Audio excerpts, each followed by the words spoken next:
hand, and I said, whatever you do, don't flip that switch. And son of a, they flipped the switch. I can't believe my eyebrows are back, but thank God I am here. Hi, everybody. That was an interesting story. That's hot. I know. I think I wear the hat. Was the eyebrows missing? Was that a slight at my lack of facial hair going on? No, but since you brought it up, this freaking kid in here. I know for anybody watching on the video, I probably look 10 years younger. I was I told know this I was do. an 18 plus podcast. What's going on here?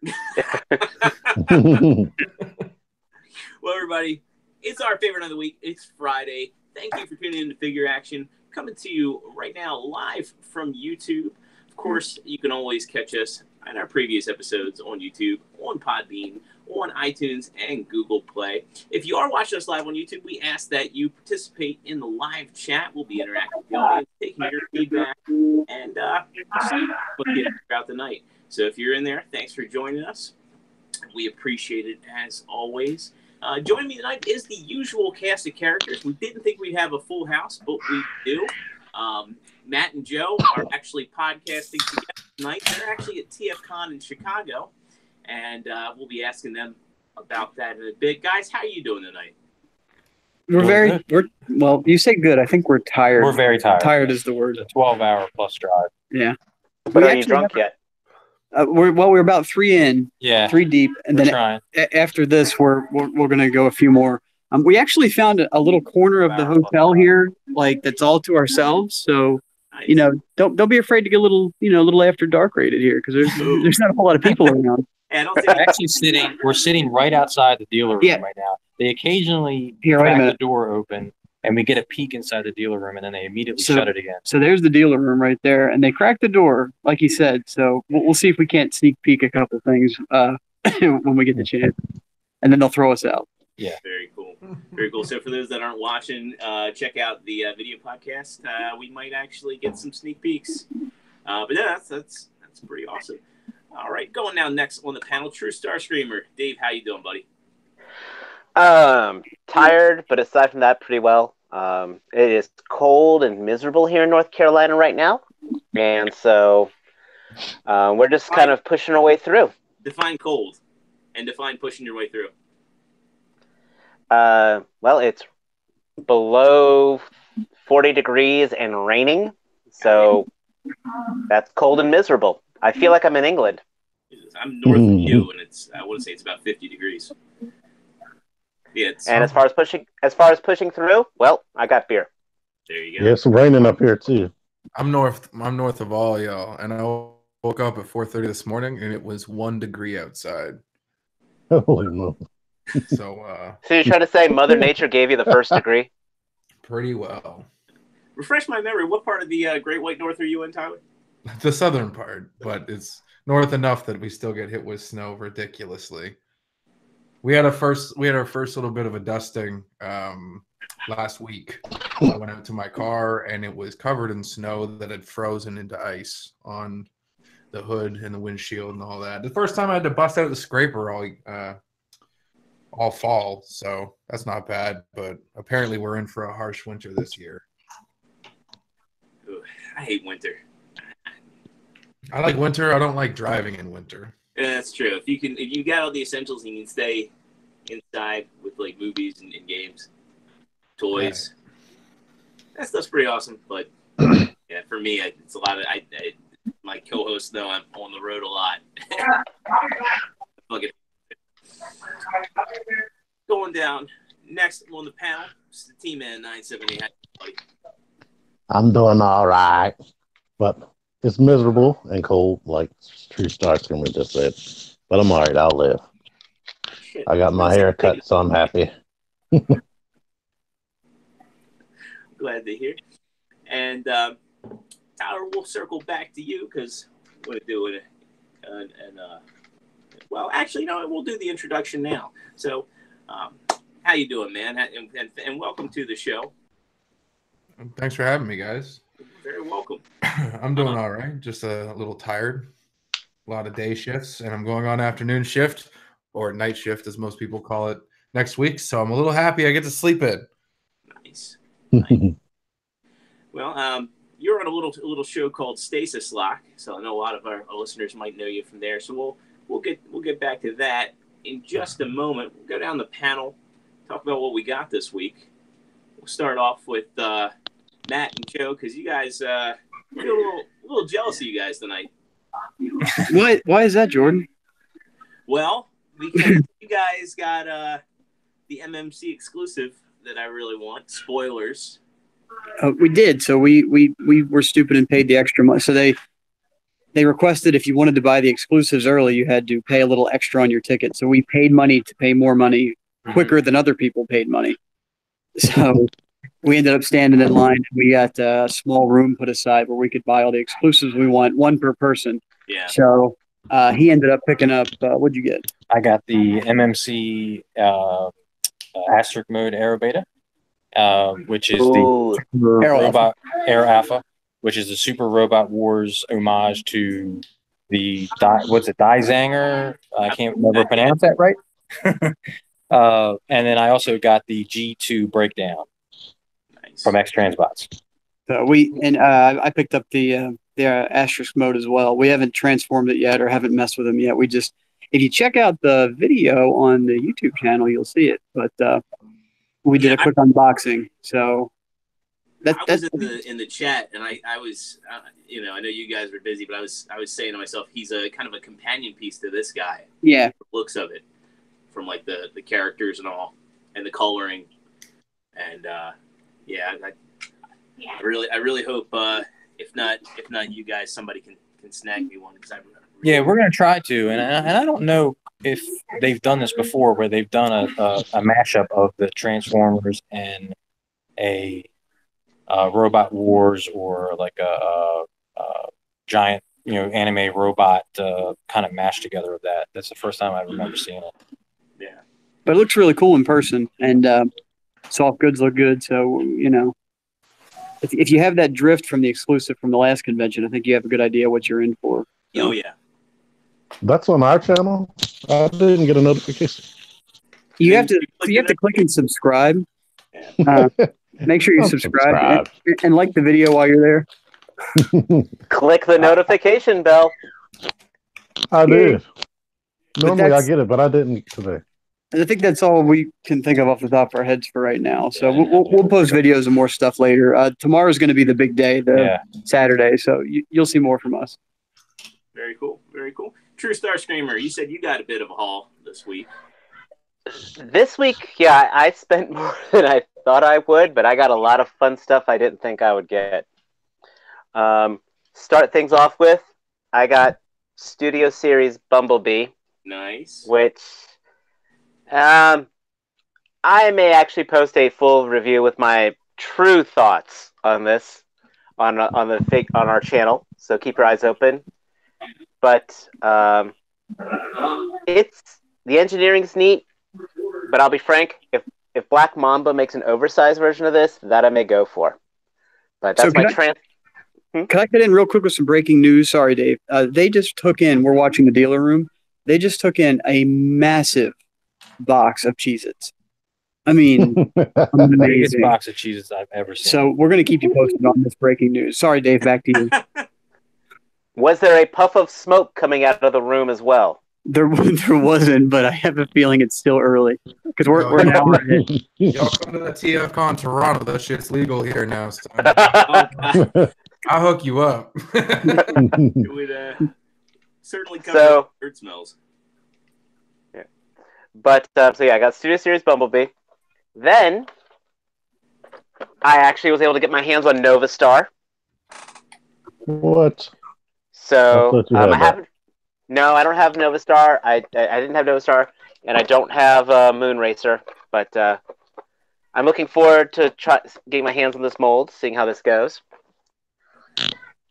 Next on the list, after being taken from my hands, my boy over at John Walker Customs hooked me up with an Archangel.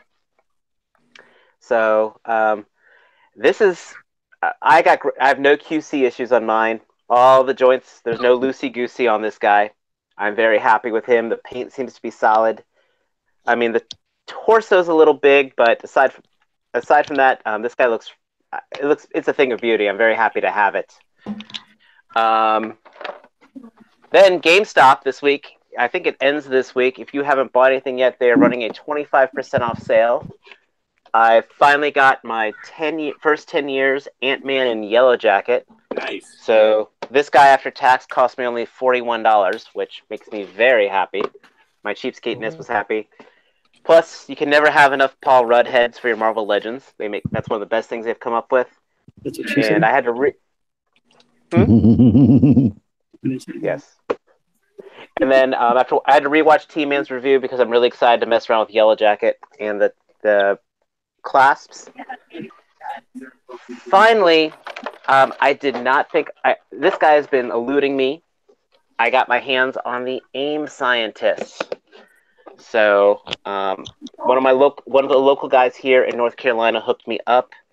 Alex, you are the man. I am still trying to get my hands on a second set, but the photography is going to be awesome with this. Every review I have seen says this is a good set to have, and I cannot wait to do my own shots. And speaking of shots, social. All right, Mr. And that is my haul. Very cool. Good stuff. Mr. Tman 970, what did you get this week, man? I know you got one thing I don't think anybody else has got yet. Yeah, and most of this haul is going to look like an instant replay of Dave's. Like, for instance, this Archangel right here, who is beautiful. You can even do that. I didn't show that in my review. I also picked up this girl finally because she was $11 on GameStop. And she's only worth $11 to me.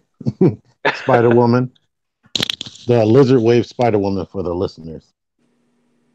And I also got the AIM Scientist and Trooper 2-pack from GameStop.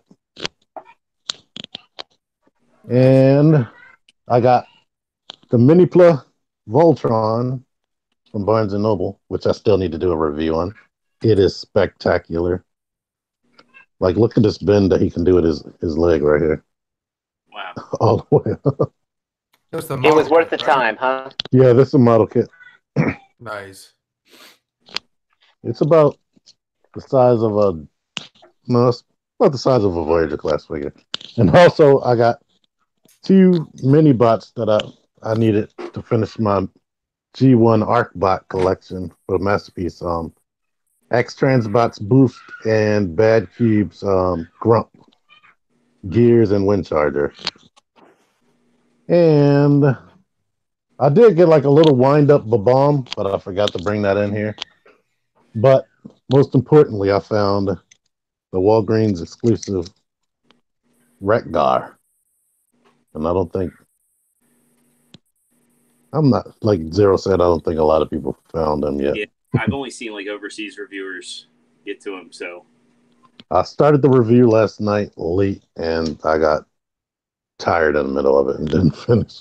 I was saying, you better that'll be up tomorrow. Before I hear like you bitching about like, oh, MGO got his up already. Yes. Apathy, his one weakness. So, very cool. Is that it?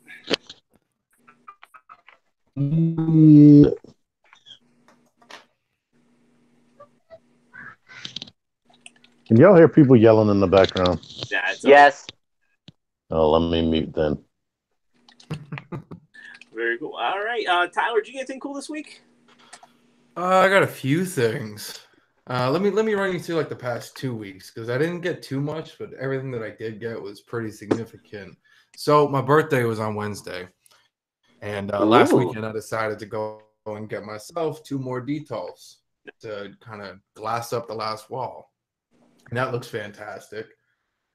So I filled all that up, and just before that, I got the Generation Toy Gorilla, and I guess it's the New Arts toys, but it's the Perfect Effect Origin Leonidas. Nice. And the reason I went with the knockoff is because of quality, I guess, but the knockoff was bold enough to put the actual Maximal symbol molded into the figure, and that just kind of sold it for me. Yeah. So that's why I went with that. So then Wednesday comes, and I get a package from the Stasis Lock Boys, and I'm a big Pacific Rim fan, so I picked up, they sent me the Diamond Select Gypsy Avenger, Saber Athena, and Bracer Phoenix. And I already have all the Robot Spirits ones, but I'm going after them as well because they're more in line with the quality of NECA, so they look like they're from the same line. Mm-hmm. I started building the Master Grade Tall Geese 3 from the Endless Waltz to finish up my Gundam display. And then, just today, I don't know if you guys heard, I don't know if, Jordan, if I talked to you about it previously or Zero, but I'm working on making my own toy concepts. No, you didn't tell me about that. Yeah, so I'm working on making my own. I'm working on a prototype right now, and it's looking pretty good. I'll once I get finished up with tonight's process, I'll take a couple of pictures and I'll send it your way. You can take a look at it, but other than that, I'm going to keep it under wraps because I know if I talk about it, it won't get done, or someone else might take the idea. So I'm going to keep it under wraps, but it's going to be pretty cool, man. I'm a big mech enthusiast, and being a Beast Wars fan, I guess I like animals too. So it's kind of like a mashup of a few things from my childhood, and I don't know. If it doesn't pick up, then if no one picks it up, then at least it's something cool for me. Yeah. Like one of those things where you took an idea and just brought it to life, and that's, Exactly, yeah. Oh, and I also picked up the Beast Wars Neo Saberback and the Takara Waspinator. Nice. Very cool. I've always been tempted to Takara Waspinator because the eyes on the bug, no pun intended. Yeah. I've got all 6 of that mold right now. I've got the 4-well rooters, and then I got the Hasbro and the Takara version. Happy belated. I forgot I was muted when I said it earlier. Thank you. It's funny because I was at work. I had to work on my birthday, and I was at work, and I guess I didn't tell anybody, or nobody knew it was my birthday. So all Wednesday, I just stayed to myself. I didn't tell nobody nothing. I'm not the type of person to be like, guys, it's my birthday. Wish me a happy birthday. Right? So I just stayed quiet. And then I guess someone told one of the ladies yesterday, and she got mad at me for not telling them it was my birthday. And then today they surprised me with like a huge cake in the lunchroom. So that was really nice. Nice. Ladies love celebrating. I know. She's like my favorite person there too. So very cool. So that's me. I got an okay haul this week. First and foremost, I got my X-Transbots skids, and it continues the trend of me getting good X-Transbots figures. I know a lot of people have had issues with the left arm on theirs. Mine is solid. It doesn't come apart when I twist it at the elbow rotation. I get lucky with X-Transbots of all things. So I'm happy about that. Got my second counter punch in from Amazon, so now I can display both. Which sweet. Nice. Oh yeah, real quick one. Savant. The box he comes in is ridiculously small. Like it's you want to talk the normal Carbot size. Granted, this is Shadow Band. Would you say it's a compact? It's a compact Carbot box. But probably the 2 coolest things. I also got. I can't bring them out because I put them on the figure. I got the replacement hands for Fans Hobby Power Baser, the articulated hands, and I got my replacement parts for my Unique Toys Challenger. So now he actually has a complete back. And the coolest things I got this week, Tman was cool enough to hook me up with a present. It's the Action 66 vial from Mega Man X.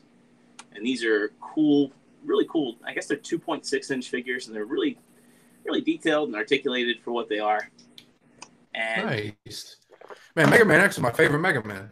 Oh, likewise. Mine too. Man. I've been wanting it to get a complete toy line, and it sucks because they'll do like the D arts and stop. Well, I mean, they've done several different lines for Mega Man X. Sentinel started and stopped. Now they're doing the Action 66 line, but who knows where they're going to go. But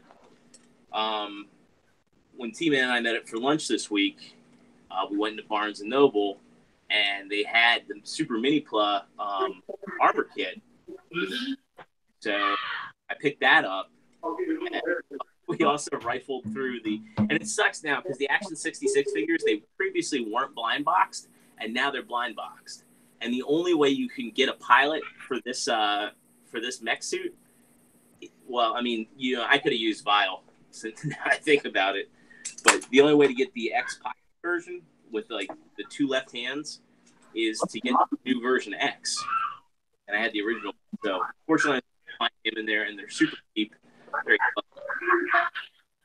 And really happy with it. It actually also has alternate hands and shoulder pieces. It's got like pile driver things. So yeah, as far as that's all I got this week. So I guess we'll go into our.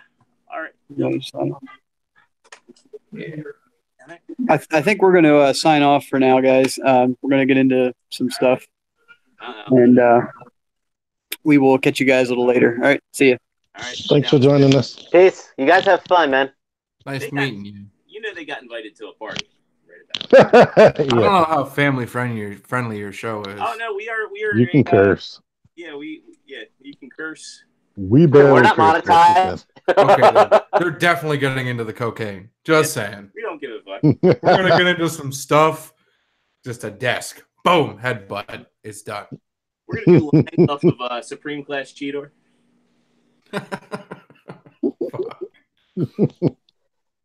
So Tyler, you're on a little show called Stasis Lock, and you guys are on Bricks on the Dollars channel, Yes, part sir. of the Stable Network.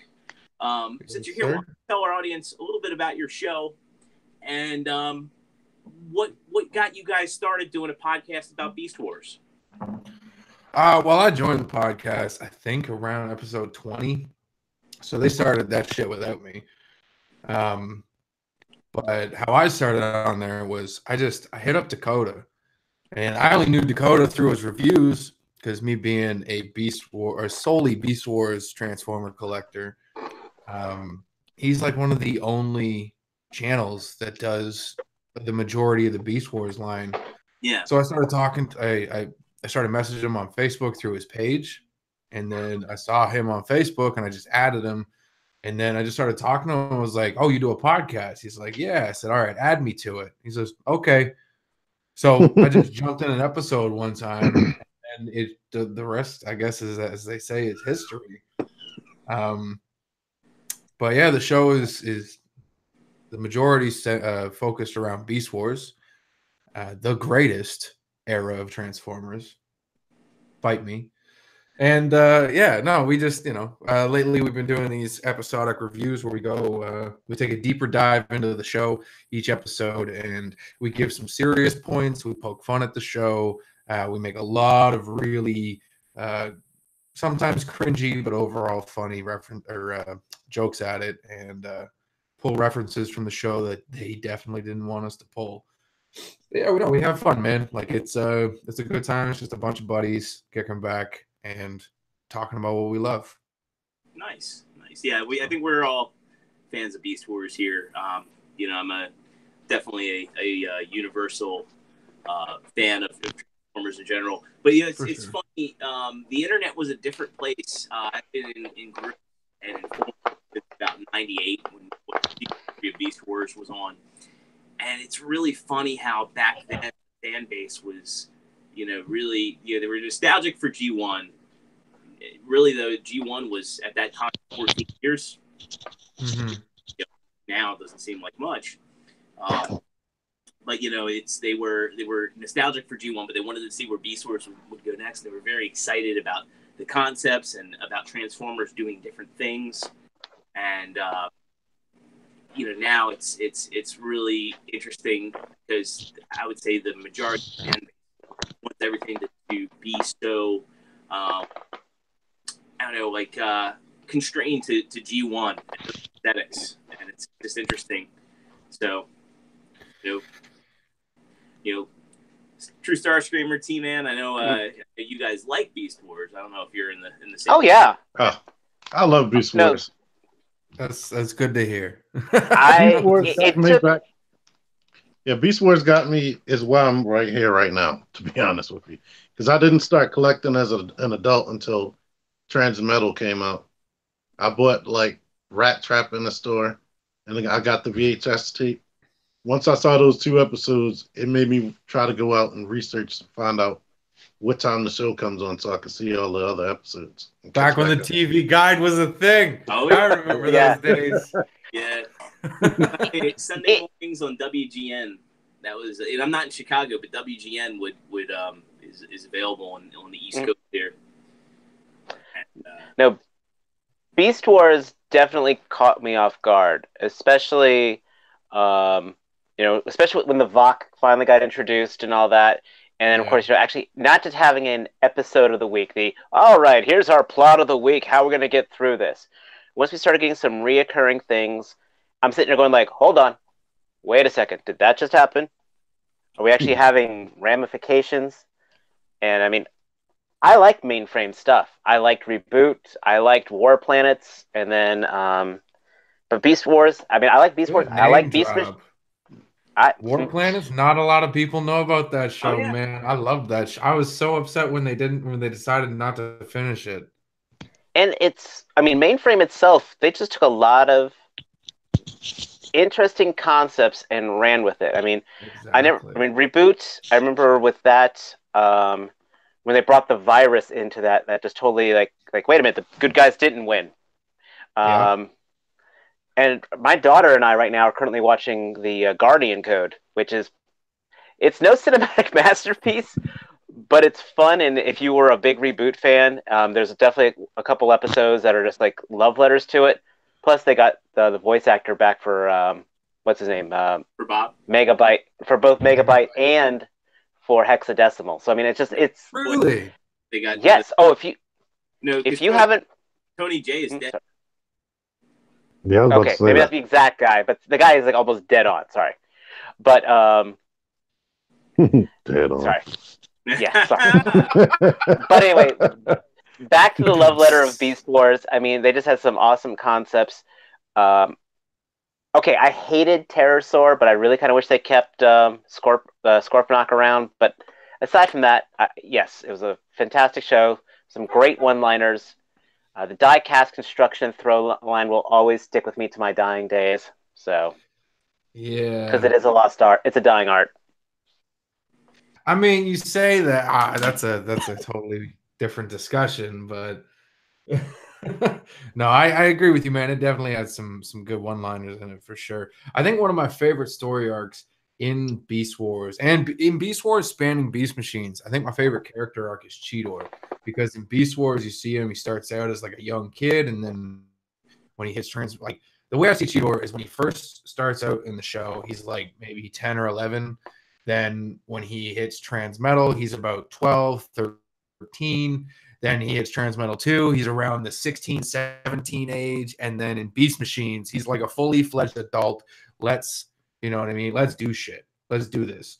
Right? Yeah. And I think the evolution of that character alone, how he started off as he would say, a dippy cub, and then evolved into this respectable, commanding figure in the show. I think like you just don't see writing like that nowadays in shows, right? Like, I don't know. You got your Marvel stuff, I guess, like live action, but like cartoons don't really have that, right? I think the closest on that was probably Smokescreen in Transformers Prime. Right. But his introduction was, you know what I mean? Like when he was introduced, he was only around for maybe 30 episodes. Oh, yeah. No. Cheetor definitely was the evolution of the small sidekick from the background, working his way to the front. Right.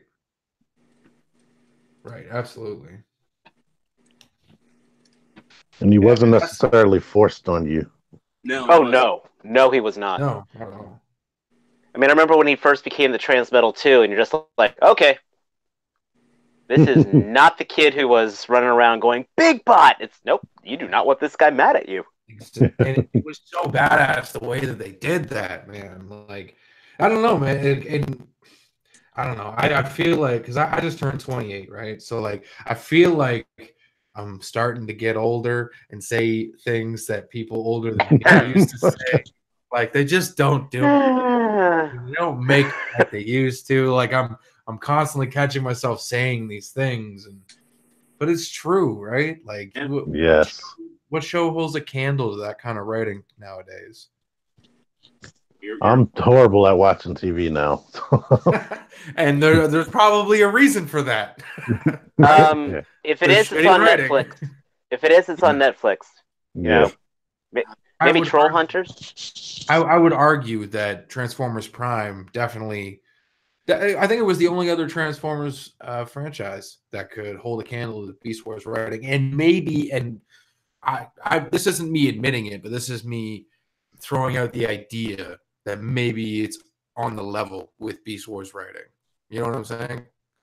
Because like it also had permadeath in the show. It actually introduced the show with a permadeath character being I don't know, Cliffhumper. Cliff Jumper. It's like, oh my god, they got The Rock. Yeah. And they blew his entire budget on one episode. Yeah. We all should have known from hearing his voice that he would only be a one episode character. But, you know, they did get a really epic voice cast when it came down to it. I mean, you had Clancy Brown, you had Tony Todd, you had Frank Welker, Peter Cullen, Nolan North. You know. Oh, what's it? SpongeBob. Tom Kenny. No, Tom Kenny wasn't there. He was an animated. Who was the Starscream for that one? He was animated. Bloom. Sorry. That was Steve Bloom. That was Steve Bloom? Okay. Animated was good too. Yeah.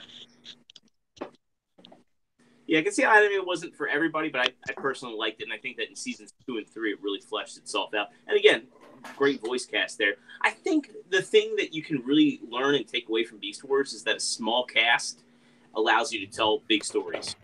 And I think that might be one of the other reasons why people can't get behind Beast Wars as much as other stories, maybe. You know, the thing about it is you had a tight cast of characters, you know, because, you know, let's face it, they had a huge toy line, but, you know, at the time CGI was expensive, so they're like, yeah, we got restricted to, you know, 6-8 characters on each side. Yeah, I think they were just prejudiced against the show without watching it, because if they would have watched it, it should have just clicked. Once I started watching it, everything just clicked. Yeah. I mean, for me, I was a kid at the time. The graphics blew me away. And then, you know, I got sucked into the storytelling on the characters on their own. And then when I saw it tied into the original Transformers and was part of that universe, it's like, oh my God, this is a sequel to Transformers. You know, that really solidified it for me. And, you know, I like you said, T, I think people are just kind of prejudiced against it without even understanding the story. Oh, it's stupid, they turn into animals. They explain everything. You know, they explain the whole concept of an energon-rich Earth. They explain why they took on the animal forms, why they had to use organic forms, why they were smaller. Stasis lock. And it created sparks. not only sparks, but the Allspark. It created so many concepts that are still used in Transformers storytelling today. Right. Protoforms. Mm-hmm. So, I know. I mean, I will say, I will be biased. There's still people that reject it. Yeah. I will be biased. The episode that made me fall in love with it was the episode where Waspinator was possessed by Starscream.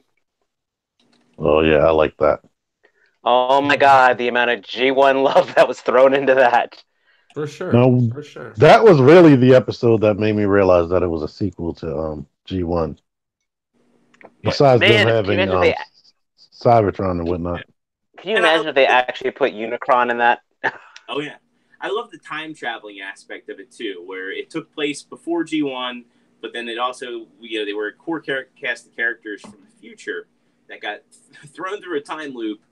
And, I thought that was a really, I mean, at the time I was big into Star Trek The Next Generation, and, those sort of concepts. I mean, I remember the one episode where Spock shows up, and it's old Spock. It did so many cool things for a kid's show, and so many things. I mean, that whole era is an era of 90s kids cartoons, between X-Men and Batman the Animated Series and Beast Wars. They just did so many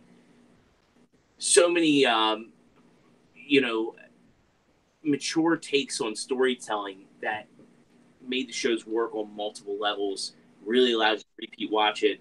And I mean, that's, again, it's we've got a podcast today that is, going over analyzing old episodes of Beast Wars, and people are still talking about it today. And I think that's really cool. I know there's podcasts out there for Batman the Animated Series where people can dissect it. They had a lot of longevity, and I think a lot of people take that for granted, and are very dismissive of the show. Right. Well, something about Beast Wars too that I find is like it's not driven by nostalgia as much as it's driven by the quality. Whereas, and I guess this could be arguable from your G1 diehard, but G1 just didn't have the quality that Beast Wars brought to the table as far as writing and animation at the time. You know what I mean? I can agree with that. It all comes down to one name, Simon Furman. I mean, Simon Furman wrote. He's not the Larry Hama of Transformers, but he's the next best thing because he took the series, he ended the series and ran with it then again. I mean, so when he took over on Beast Wars, you could feel that. Mm-hmm. Plus, Simon Furman's like the George R. R. Martin of Transformers. All right, you're dead. Yeah. Yeah. Yeah. I mean, you could argue Dinobot came back, but Dinobot didn't really come back. Spoiler. But you couldn't argue that Pterosaur and Scorponok and Transmutate came back though. You know what I mean? Like, those were powerful. Well, okay, so the Pterosaur and Scorponok, they weren't so much powerful deaths as much as they were like a shock value. Yeah. Right? Especially how they died. Right. Yeah. It was just it was like an accident. They missed the ledge, they fell in the lava, and that was it. They're done. Right? That blew my mind a little bit. And but Dinobot's death, that was powerful. That was real sacrifice. And you didn't see that on children's TV before, right? No. That was the first one to do it. And so there was that one. Not on TV. Not on Western TV. Not on Western television. Let's rephrase that. Right. If you went to see Transformers the movie, you saw it. Right. Okay, Dinobot did not die to sell toys. No, but it was still sad. Like, I was as sad about Dinobot's death as I was Optimus. Oh yeah, for sure. Yeah, I think Beast Wars, because of the writing and how like all the great moments from it, that's what keeps it relevant to the fans anyway. Like, I don't even know if I want to touch on that, but there was an argument about the relevancy. There was an argument about the relevancy of Beast Wars. Someone put out a video, and I honestly agreed with a lot of the points that he made. I also disagree with a few, and we're hoping to get him on Stasis Lock to discuss it further.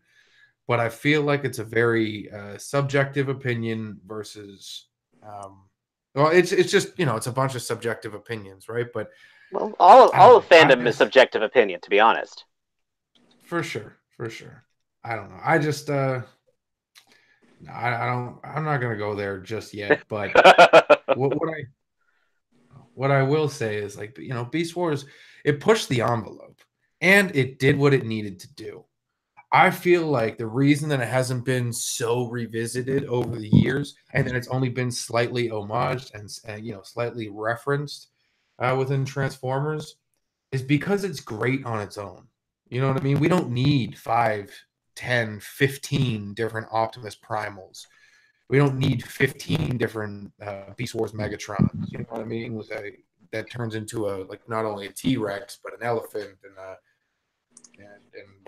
house cat or whatever the hell you want to turn them into, right? Like technically, I have a Megatron that does turn into a mammoth. You do? That Which one's Gigatron thing? The RIT one, yeah. Oh. Just saying, mentioned it. I'm saying we actually got one. That's true. I forgot about that. It somewhat looks like a mammoth if you squint your eyes and turn sideways. Yeah. I don't know. I just think if something. Go ahead. You're dealing with an Uber geek here, so be I'm forewarned. a big fan of RID as well. Actually, that's one of the other. After Beast Wars ended, I was going into my teens through Beast Machines, and after Beast Machines ended, it was RID, and I was a big fan of RID. That's kind of what introduced me to like the car robots and, well, so to speak, but the cars and trucks and stuff of Transformers, as opposed to G1. Like I didn't grow up with G1. I didn't have any G1 exposure growing up, right? Oh. RID was you kids today. RID was really close to G1. Watching some old G1 episodes recently, I realized like, wow, there was like no consequence and like nobody died and people was getting knocked around and things were silly. That's exactly how RID was. Hey, you know what really reminded me of G1? Ruination. Oh yeah. Oh yeah. Oh yeah. Definitely. The toys were almost dead on. Oh wait, they were. Yeah, exactly. Yes. that laser primary paint though, man. Scourge. Oh yeah. Yes. He took on a life of his own. Like I don't even care about Laser Prime at the time. Yeah. But you're talking about Beast Wars. I mean, heck, Hasbro just made us an Optimus Primal figure. Right.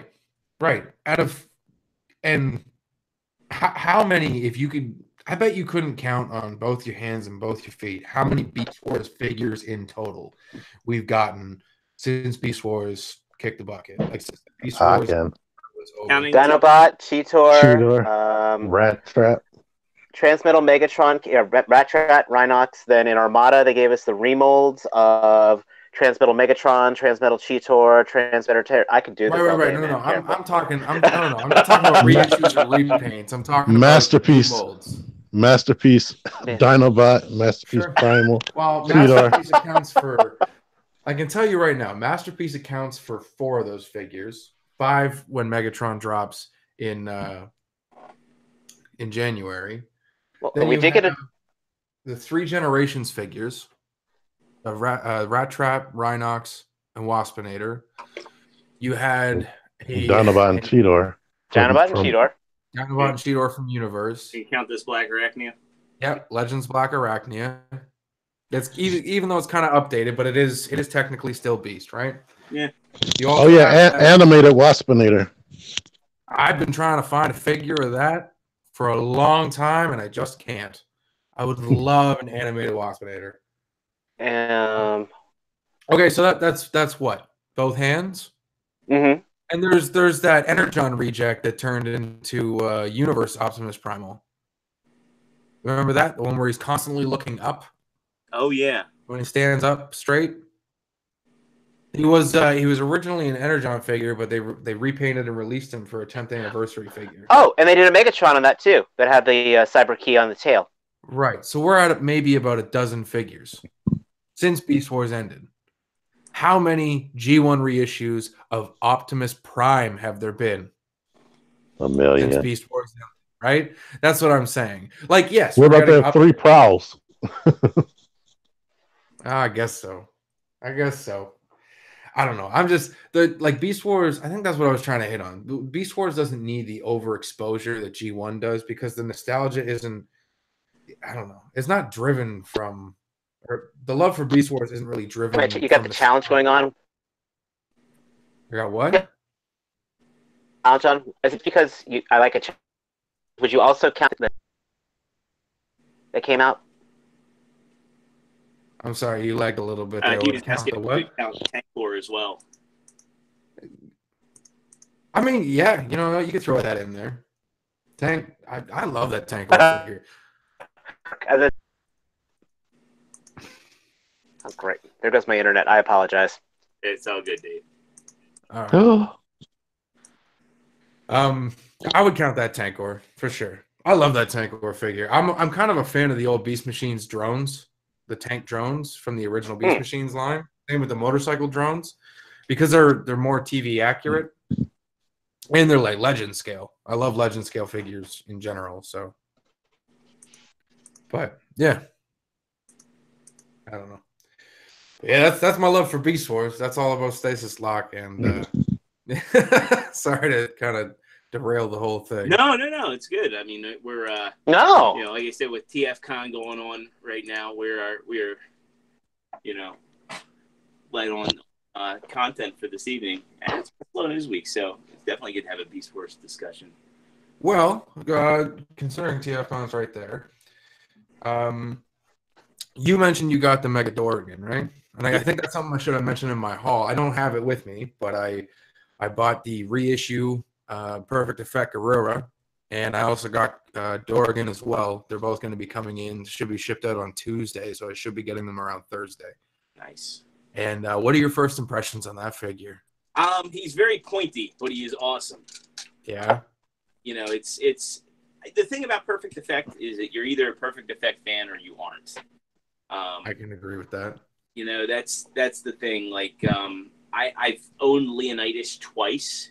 I had the original release, and I sold, and then I got Origin Leonidas, and then I also had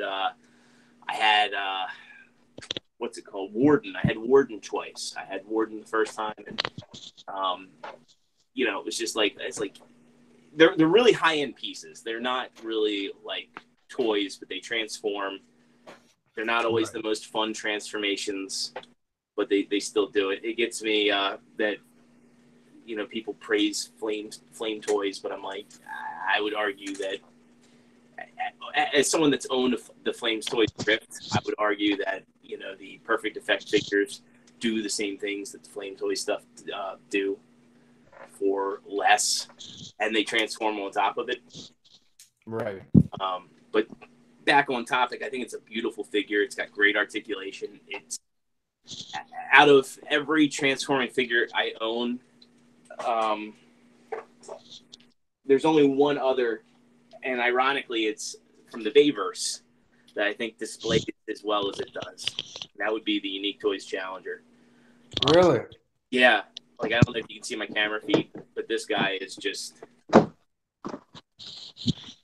that good, huh? He's really good. I'll turn his eyes on here.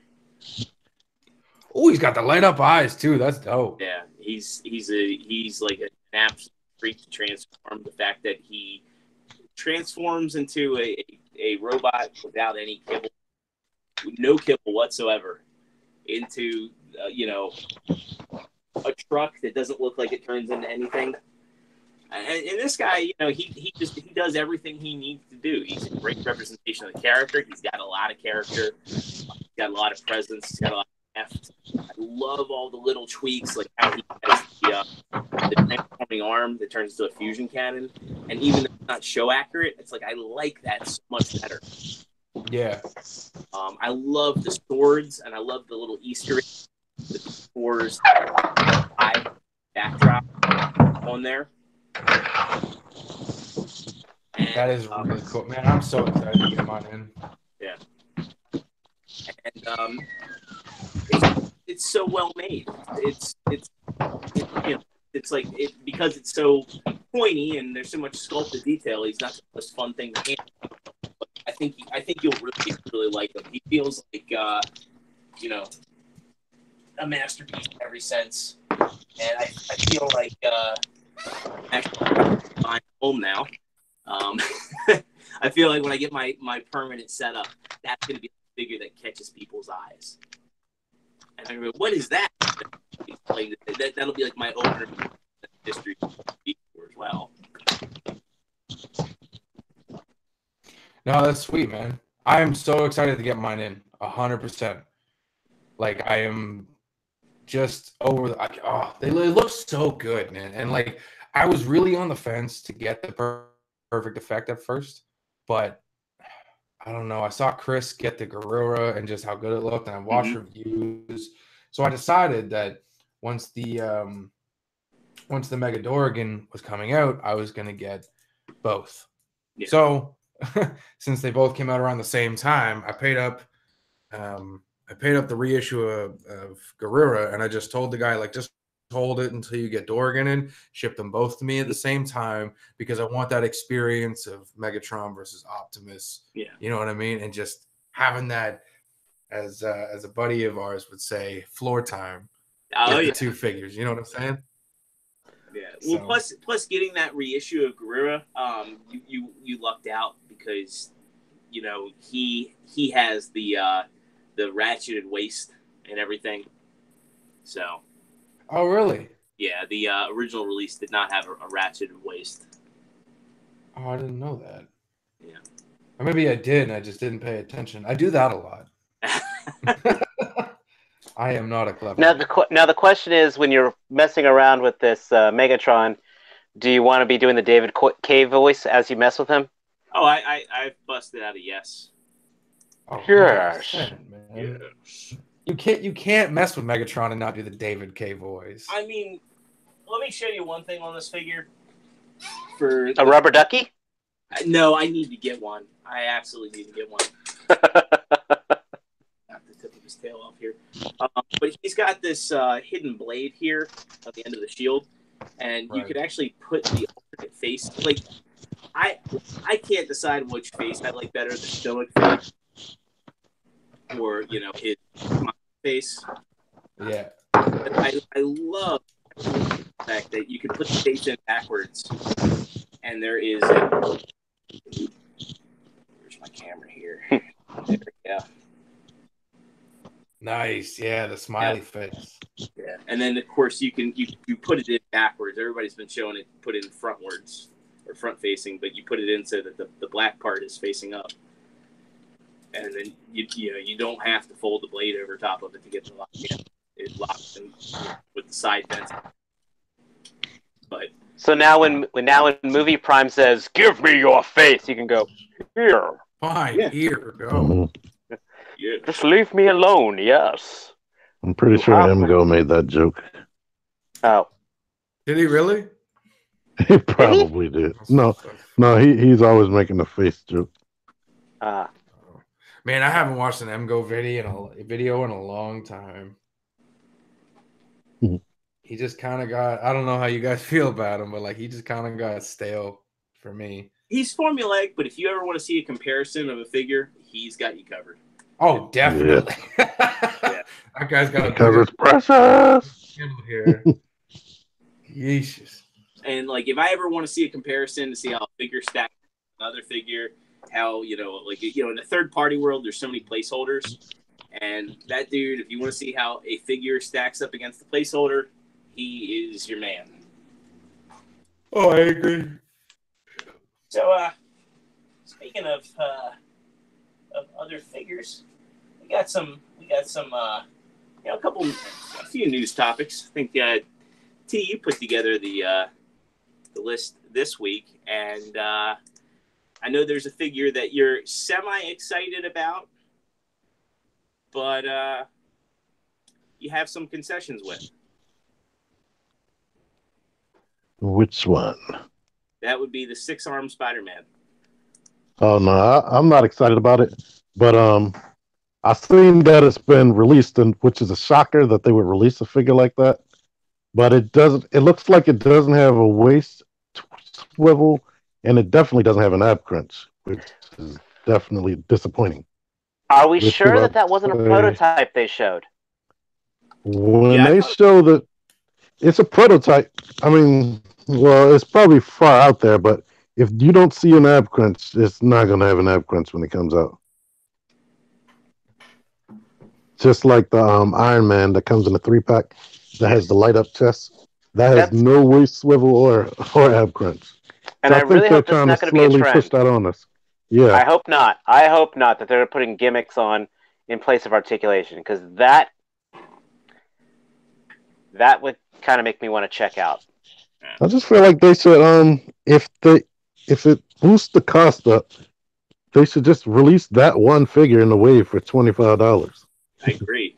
Like they're doing with Archangel. I mean, they could have, they could throw. And these are from the London Comic Con, and this looks like a really unfinished figure, to be honest. Like they could still have an ab crunch in there. They could still have a waist swivel in there. Yeah, it has cobwebs molded in, but they're not painted, so Yeah. we don't know because Spider had and he has cobwebs. True. I'm still painting mine. Yeah. Did y'all see the episode 2 Padme? Did not yet. Somebody was complaining like right away after the picture. Her midriff wasn't visible like it was in the movie. It was just all white, like she's wearing a full top. These are things people complain about Star Wars. Yeah. I'll be honest, man. Like I'm not a big Star Wars guy, right? I didn't fall into that craze, but like I've heard some of the ridiculous complaints Star Wars fans have, and that seems to be another one. Well, they chase cast members right off social media. So right. Mm-hmm. Did you see the other figures they've released that got announced? The Marvel Legends, or yeah, I was just sharing that out. We had Silver Sable. Let me pull that back up on the screen here. I'm gonna run and grab a. I think I've seen her. In a second, guys. I'll be back in 1 second. Yeah, no worries. All right. She looked good from what I can remember. Looks like she looks like Domino. Most of the figures I've seen are like super easy passes. Like it's like wacky, weird characters I never heard of, like the Gray Gargoyle or something. I'm like, who the Gray heck Gargoyle is that? he was the Hulk villain. He was actually in that Hulk cartoon for a while. Well, I guess somebody's probably in love with that. Well, he's right up there with like who the Living heck is Laser this? and all the other characters. Oh yeah. So it looks like they're doing a lot of comic book characters for people that complain that they need to make comic book characters. I'm surprised they're not doing more Gamerverse stuff. I see, Black Cat and Silver Sable in there, and the Kingpin definitely looks a lot like the rendition of Kingpin in the new Spider-Man game. Spoilers. Well, he's in the very first. He's in the first cutscene. Yeah. I ain't never seen it. But that's my problem. That is your problem.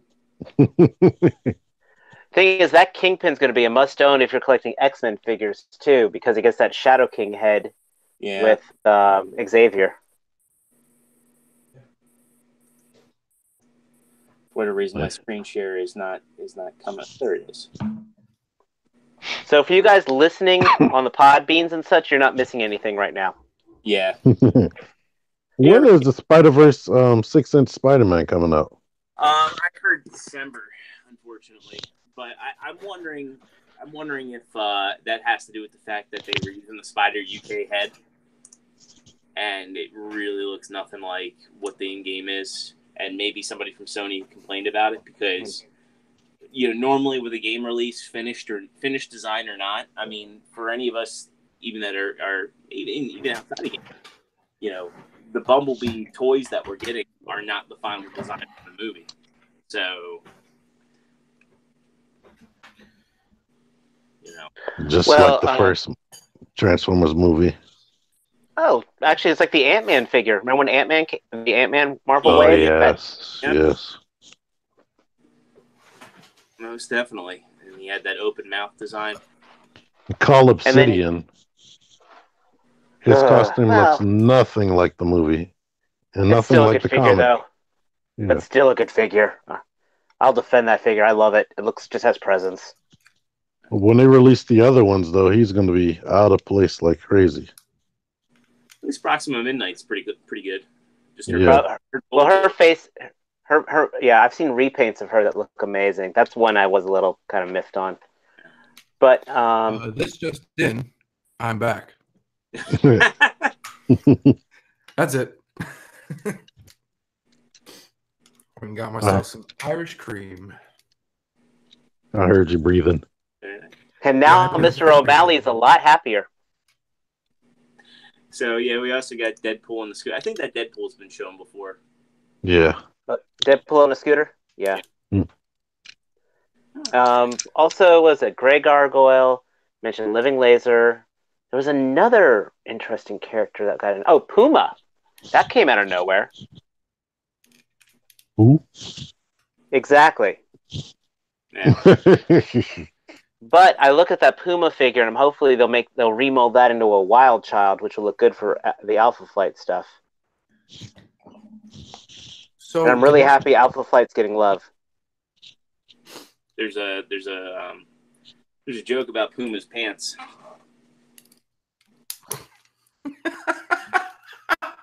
That was funny. That was actually pretty funny. Can't be any worse than the William Shatner lingerie line. Oh boy, Man, that reminds me of a joke or a meme my buddy sent me. Shatner panties just didn't sell too well. Oh no. Oh man, a buddy sent me a meme one day. He used to be my roommate, and he came out of he texted me this meme. I didn't look at it yet, so he came out of his room and he says, "Stop making me laugh. You're gonna make me Puma pants." And it's just a picture of a Puma. It was the dumbest thing, but it was so funny. So I don't know if you guys have talked about this yet. Did any of you guys go and see Venom? I that did. old news? I didn't see it yet. No. I'm gonna go Can't find a babysitter this weekend. Sorry.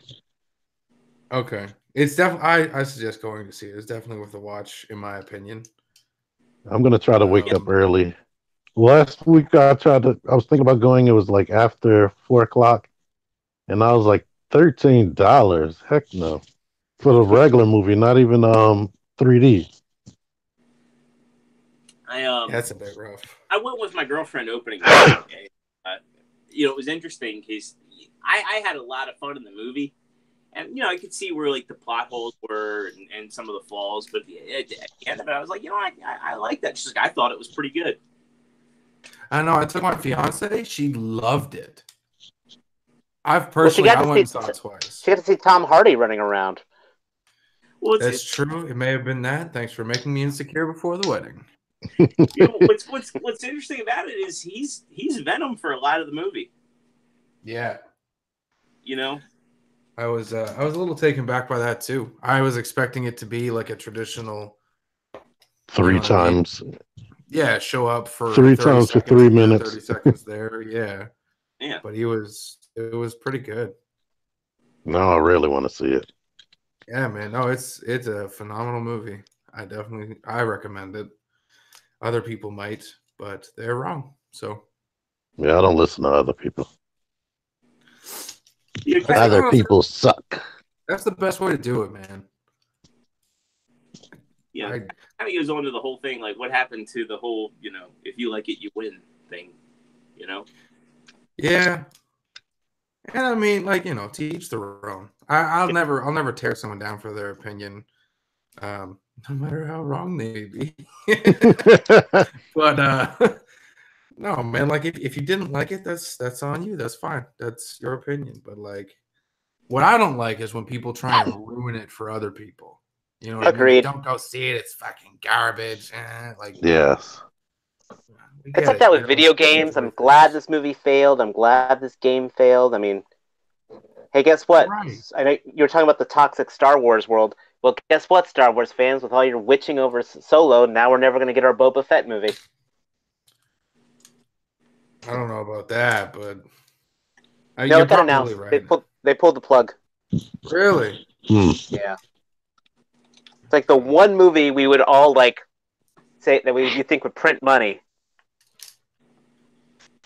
That's nerds, man. That's nerds. I'm happy it failed. Now no. Yeah, and they killed DC. DC's not dead yet. They're trying to kill him. To be fair, it might as well be. I've got high hopes for Shazam. Yeah, I do want to see Shazam. Oh, I forgot all about Shazam. And I mean, with Wonder Woman 2, Wonder Woman 2 is probably going to perform pretty well. It's probably going to, And Aquaman's looking good. Oh yeah, that does look good. Don't say things you can't take back. You know what? I was in Target this week, and I said something I never thought I would ever say when it involves toys. Oh, they don't have the new Mattel figures out yet. I wanted that Black Manta. I was lamenting the lack of a Mattel figure. I never thought that would happen. It's 2018, man. Anything can happen. I'm just saying, like, that's how interesting that Black Manta looks great. Steve Brent in the chat writes that DC is on life support and the plug is halfway out. And I'm not going to disagree with that. They really have to make some moves in order to keep themselves alive. I personally think that they should take a page out of their animated universe and just kind of do those one-off movies. I think that Joaquin Phoenix Joker movie is the right direction and start telling the stories they want to tell without having to build up to them, Do you think Well, we'll see what James Gunn does. Yeah, that's also a good point. That is a shot of adrenaline.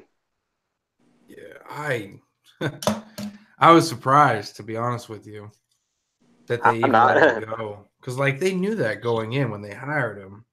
Yeah, they did, because they screened him. Right, and then they let him go anyway. Maybe Disney's got a, maybe Disney's got a stake in this whole political bullshit. They do. They have like some type of weird zero tolerance thing. Yeah. Oh, I know about that, but I mean, maybe they have like a stance on politics itself. Like maybe they're one side or the other. We're not okay. They are. And we're not opening that can of worms. We are not opening that can of worms. I'll double down on what Dave's saying there.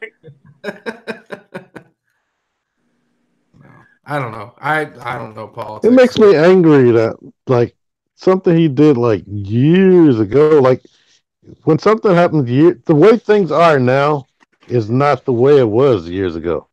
Well, so, that's exactly it, right? That's exactly how it was years ago. It was the shock humor. Right? Yeah, it was shock humor. It's not like he was like. It's like he was like Victor Salvia, who frickin' molested the kid on the set. Mm-hmm. Who, by the way, that was the director of Jeepers Creepers. Just so you. I still haven't seen the third one. I haven't boycotted it because of all that bullshit, but like, just don't watch it because it's bad. It wasn't a good movie. Yeah, this just wasn't a good movie. The second one. Since it is Halloween, I can talk about that. Jeepers Creepers 3 was more like Jeepers Creepers 1.5. Jeez. Because it took place between 1 and 2. It's like, really? Did it really? Yes. It was a bigger disappointment continuity-wise than Terminator Salvation. Man, I love Terminator Salvation. What are you doing to me right now? Am I alone in that? I never watched that one all the way through. Quite a bit. I just feel that like it had like the most spoilerific trailer of all time. And no, that was Genesis. No. Salvation. Salvation too. In the trailer, and it totally ruins the twist. I mean, Genesis had its own, spoiler. Too.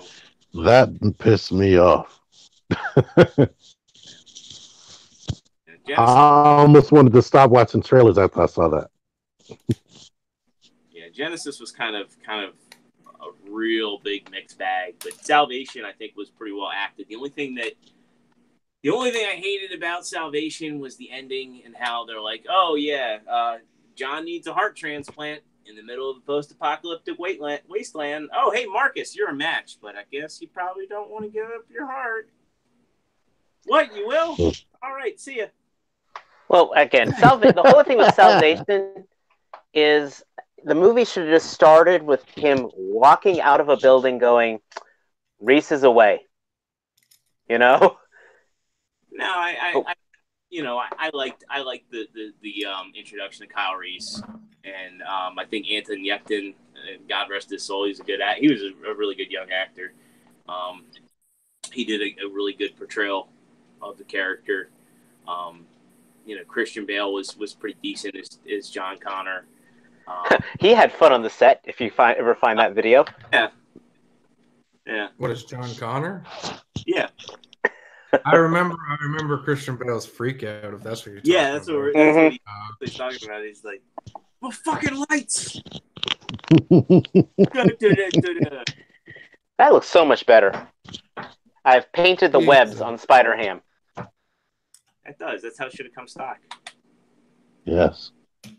Took me like Somebody 3 weeks. was But angry with me for posting about that. He's awesome. He's an awesome guy. Spider-Ham? No, the guy who was angry at Tman. Oh. I shall not speak ill of him, for he is cool.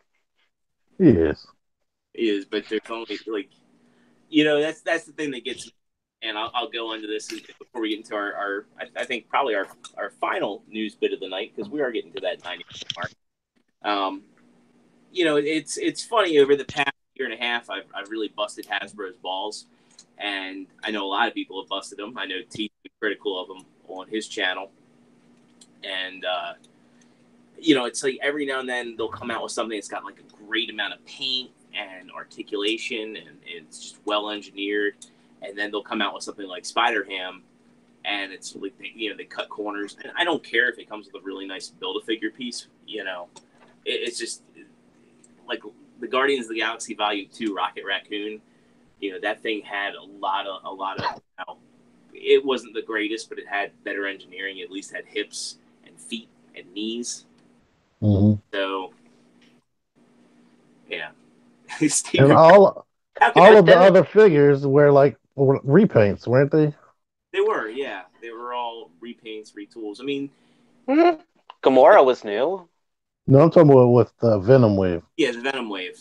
Oh, Venom Wave? Oh, let's see now. Since it's fresh in my mind here. As I'm looking at the stuff, well, Cloak was interesting. Dagger had the effect. That's not the Venom Wave. That's the Spider Wave. Hold on. It's Carnage, Venom, Mary, whatever her name is, Scream, Typhoid Mary, Spider-Ham, and the white one with the black thing on his chest. Riot? Oh, Poison. Poison. Yeah. I've thought about going in on that wave just for the Build-A-Figure. And every time Dakota talks me out of it, God bless him, he says, just go on eBay and buy the Build-A-Figure. And then I go and I look and I'm like, you know what? I'm not ready to get into this yet. Because I've looked at the Revoltech stuff. I'm an advocate for the Revoltech as well. That Build-A-Figure Venom is a nice analog to the Revoltech one. But, for example, if you didn't have the Carnage figure that was in that Venom Wave is absolutely superior. That's what I was about to say. Get Carnage. The Venom is cool if you don't have Venom. Poison is definitely a unique figure unto himself.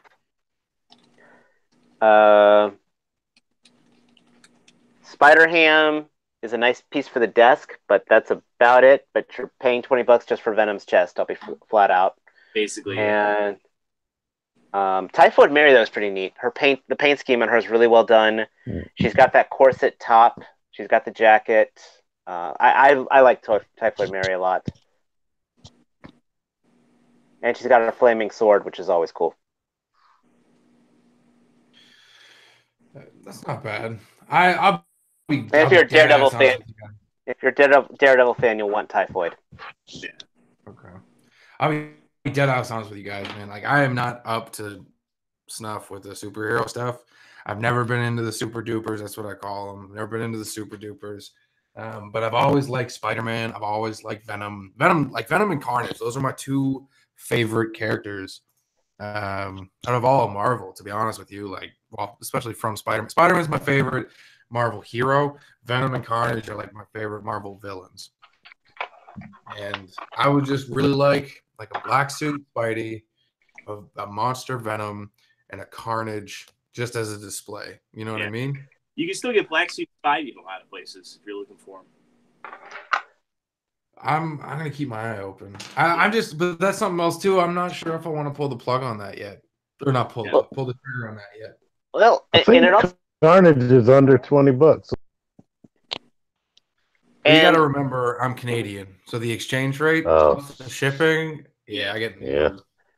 Other good Carnages I can recommend, of course, the Revel Tech is awesome, and the Marvel Select one is one of the best Marvel Select figures ever made, in my opinion.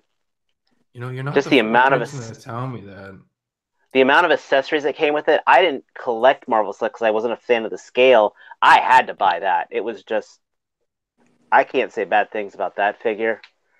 Marvel Select Venom, I'm 50-50 on. And then if you're willing to drop some money, that Mafex Venom that's coming out looks dead sexy.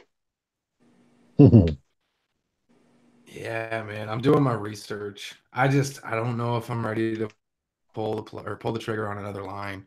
Because right now, like, I don't know all what you guys collect, but right now, my collection is as stands.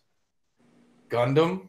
Sorry, I'll start with the most prominent. Beast Wars, Gundam, Zoids, Metabots, Titanfall, Pacific Rim, Beast Machines, a little bit of like an assortment, Bionicle, Mega Blocks, and I think that's about it for now. On top of all these junk figures I picked up to Kit Bash. With the exception of your Gundams, everything else you have actually has rather shallow wells, I'll be frank. Pacific Rim is limited, and I don't even know if we'll ever get any more out of that. I think we will. And I hope we do. The SoFi Spirits, and it looks like Diamond Select is doing the drones from Pacific Rim too, in both ways. So that looks phenomenal. But you know what I mean. It's still unless we get a third movie, we're not going to get much more Pacific Rim. That's true. And then Bionicle isn't that done? It is done. I'm just saying. So I mean, if you just want to be like, "Hey, I'm happy," and then just build Gundams, which Bandai will milk that until Gundam will never die. For real, you're not lying. Yeah, and I think Gundam's about to hit another. You know, I would say in the early 2000s, Gundam picked up. And I'm starting to see a lot of interest in the kits and in Gunpla in general. And I think it's about to have another major resurgence in the U.S. Just the amount of people that I know that are getting back into it. Man, you know what? I hope so. I really do, because like it's so worth it. It's therapeutic to build a kit. Not even just a Gundam kit, but like just a model kit in general, right? Because like I build. The Metabots are 1/6 scale kits. The Zoids are 1/72 scale kits, and those things are detailed out the 9s. And it's just, there's something so, like I said, therapeutic about building those kits. Yeah. Didn't the kits only used to be in like certain select places? Toys R Us started selling them. Hobby Lobby sells them. I think GameStop sells them now too. GameStop does. Yeah, GameStop and Barnes and Noble is my main place where I see it. Barnes and Noble too, yeah. But the Super Mimpla kits, like they're sturdy. I mean, I've never felt a model kit that feels like actually finished Bandai figure when you're done with it. Yeah, that's probably why it's $40. Tman's Voltron is really making me tempted. I haven't built anything of that scale. I dodged the Megazords, but I'm gonna try to film that this weekend so y'all can get the full experience. Join us on the model kit train. You will not be disappointed. Well, you guys also have off the runner, which is I know that's yeah, that's something we kind of do sporadically. It's just like if all of our times line up, or if at least a few of our times line up, then we'll get together and we'll just trying to bang out a few kits and have a few laughs type thing. But it's not like an ongoing thing the way Stasis Lock is. But yeah, man, no, I love that show too because like we just sit and we build and we just shit talk each other 100% of the time, and it's fun. Like I think if we still have time, like I think that's a huge part of a successful dynamic. Maybe not just in podcasting, but just life in general, right? Like if you can give shit to your friends, no holds barred, and not have to worry that they're going to get offended and lash out at you and just, you know what I mean? Like you can just give it to them either straight or you can just make fun of them to the high heavens and they're still your friend at the end of the day. That's a strong demonstration of character. You know what I mean? It's a strong demonstration of chemistry as well. And I think that it's really strong, not only in Stasis Lock, but definitely in Off the Runner because man, do we get into some shit and Off the Runner. Yeah. So, man, we go right at each other's throats. on the topic of busting balls, this is what Matt and Joe abandoned us to do. They went to go play the Transformers trading card game with people. Hey, man, at least it's not Magic the Gathering. Now, you That's see, all we would I'm get some saying. great ball busting if freaking a certain podcast member would have gotten his Soul Calibur 6 on PlayStation 4. Oh, well, you didn't tell me you were getting it until you're How like, about Yeah, I did. How about When some everyone would people- mention Red Dead 2, I would say I wanted to play. I'm getting Soul Calibur 6. I mean, anyone who's anyone goes out and gets himself an Xbox One like a fucking adult. So, just saying. I've never owned an Xbox ever. why not? Hey, are you enjoying that God of War 4? No, I don't play games that abandon the Or Spider-Man. initial Yeah, or love of the series. Oh, really? How's Halo doing for you then? Actually, I got the Achilles armor. So maybe I'm a fucking liar. Hey, did we talk about the Studio Series reveals? Yep, you're right. Oh, no! Yep, we got that last bit of news for the week. Let me go ahead and I'll share that out. So yeah, today at I believe it was the Paris Comic-Con? Yep, Paris Comic-Con. They had Sacre bleu! Or something. What'd you say? He What sneezed. was that? Oh, okay. so we saw Somebody told me to fuck something. we saw Oh, earlier today we saw Megatron and I don't know if he's in this reveal. No, he's not in this reveal, but we saw Megatron and Jetfire revealed. Now we got official photography of a new version of a Voyager Optimus Prime that's based on the movie One Deco. Jetfire and Bone Crusher. And Jetfire is a leader, Bone Crusher and Voyagers. I think Bone Crusher should be a leader as well, but I guess I'm probably in the minority of that. Oh, are you guys in on the Studio Series line? Oh, yeah. Right on. Yeah. I'm a holdover, but these reveals might actually pull me on some of them. I was shocked to see Fabric Goods on Megatron. Yeah. That Megatron looks gorgeous, and that combined with Jetfire one, I may have to go track down an Optimus Prime now. Well, I mean, they're doing the new Optimus. It looks like they're using the new movie one Optimus. So if you don't have the first one, I would say get this one. It may only be compatible with the first one. You never know. Even though it don't make sense because the first one was Revenge of the Fallen. That'd be very weird if that were the case. But yeah, it looks like it's a similar combination to the Revenge of the Fallen Jetfire with the shoulder pylons and everything. But you see are you talking about Optimus? Yeah, I was talking about the Optimus and the way he combines that Jetfire, like the way the stuff comes off of his shoulders. It's very similar. On the new Voyager Optimus, I can see that his back transforms different. Something that everybody complained about. Does it? Yeah, he has like 2 blue fins on his back. Huh. I'll back Oh, that. if we're pointing out shit everyone complains about, man, we're gonna be here for a long ass time. Fuck. But this is a really interesting thing here with this Megatron soft goods. I think this is the first time soft goods have ever been used on a Transformer. Mainstream. Oh. Yeah. What do you mean by soft goods? So the Fabric. yeah, the fabric cloak. That's like Darth interesting. Vader's cape or Boba Fett's cape. Those are soft goods. They might be going for just because it's Studio. Well, Studio Series is like kind of their movie masterpiece, right? Is that the same vein? No. Nope.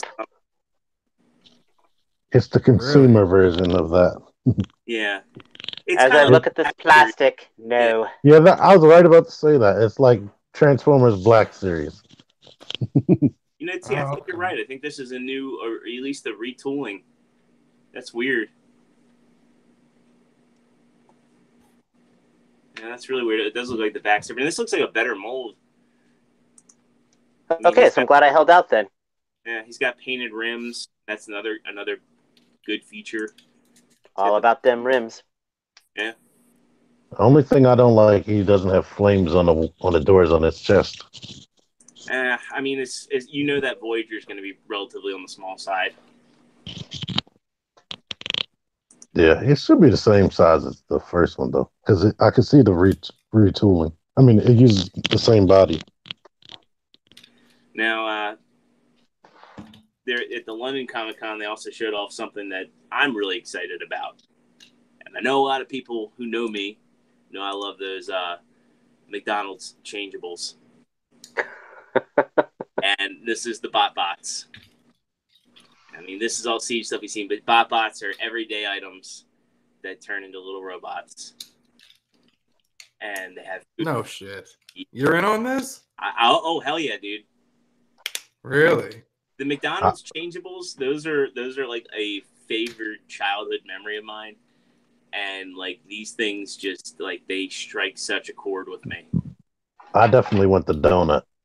I want the pizza. I want the milkshake. Like, that milkshake, he reminds me so much of Master Shake. Like, I gotta have that shit. But does that one bring all the boys to the yard? No. Damn right. It's better than yours. Yeah. It brings all the zeros. Look, there's fries and a toast. And, like, I could just see having these things on my desk at work and the only people go, what the hell are those? I think one of them looked like a microwave. Oh, yeah. I mean, they got everything. They got, like, a little they got a laptop. They got a little tape recorder. There's a TV. Reminds me of that one clip that was going online for a while. My wife asked me why I carry a gun. I said it was for the Decepticons. I laughed. My wife laughed. The toaster laughed. I shot the toaster. Oh, yeah. I remember that. We get the Siege stuff looking pretty good up there as usual. But yeah, I said there's no meat wad. Well, how the hell are you going to have that line and not have me be part of it, boy? Or maybe there's a hamburger patty or something. I mean, a cheeseburger. Show it is. So, I mean, are any of you guys? Am I the only? Oh, I know T. You want the donut? I'll probably get a bunch of them, especially if they're cheap. Yeah, they're like $3. Yeah, they're supposed to be like $3-4. I know I'm going to end up with a bunch of them. I mean, I'm curious. Go ahead. I'd be curious what's their alt modes, how they scale with 1/12 figures. You know, if you mentioned like a laptop and a toaster, if it scales well with my Marvel Legends, I'll buy them just for background pieces and props. Well, Hot Toys, they might work with them. I don't know, man. Unless there's like, the house cat, the puppy dog, and the hamster, I think I'm out. I need a little bit of beast in there. You know what I'm saying? That's what she said. But if they're doing some of them look like animals. Some of them look like animals. Well, yeah. Oh, maybe. I don't know. So the RID 2015, how they did like the robot modes was like some sort of toad or a crab or something like that, and then they had the alt mode, which was a vehicle. Mm-hmm. I was not in on any of that fuckery from day one, and I'm not against anyone who is, but for me, and I was only happy that some of them had some Beast Wars names because it meant that they're still keeping those names around. And after Siege, and after the second part of that trilogy, the third part of that trilogy is going to be the Beast Wars because that is the 25th anniversary. Ooh. And I'm hoping that some of my beloved characters are going to be back in action. All Like 10 of them. Claw, for instance. Well, honestly, man, like I want to see characters. This is my problem with Transformers as a whole. Like I feel like I could be in on some of these, like the car robot stuff. But this is my thing with Transformers. Stop reusing and recycling all these names. Create new characters. Give us something new. Stop recycling the same stuff over the past 30 years. We don't need any more Optimus Primes. Show me a fucking Gator Prime.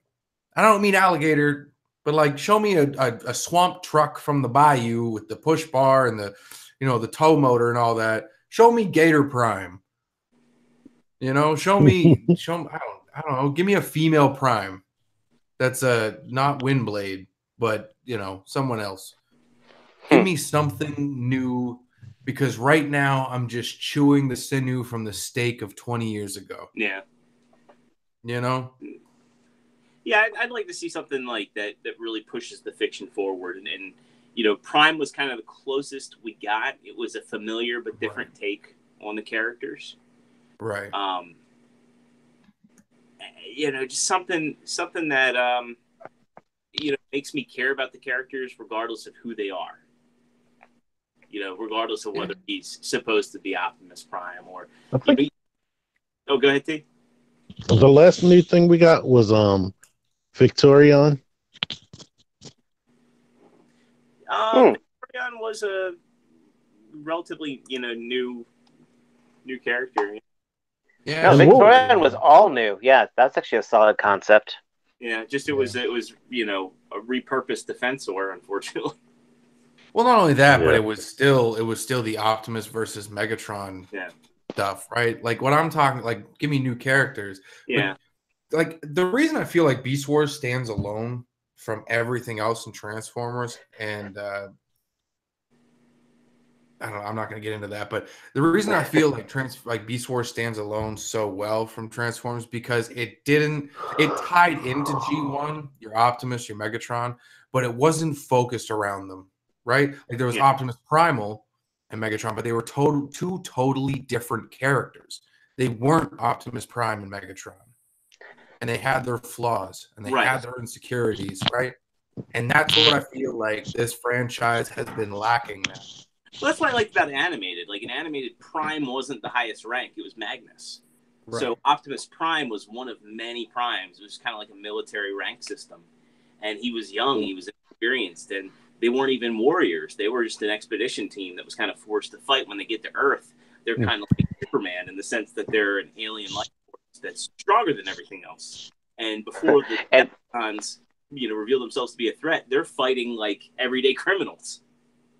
Right. That and Megatron didn't even acknowledge Optimus Prime until the very last episode. Oh, yeah. I loved that. Yeah. And, by the way, that show had a permadeath. Yeah. Yeah. Yeah.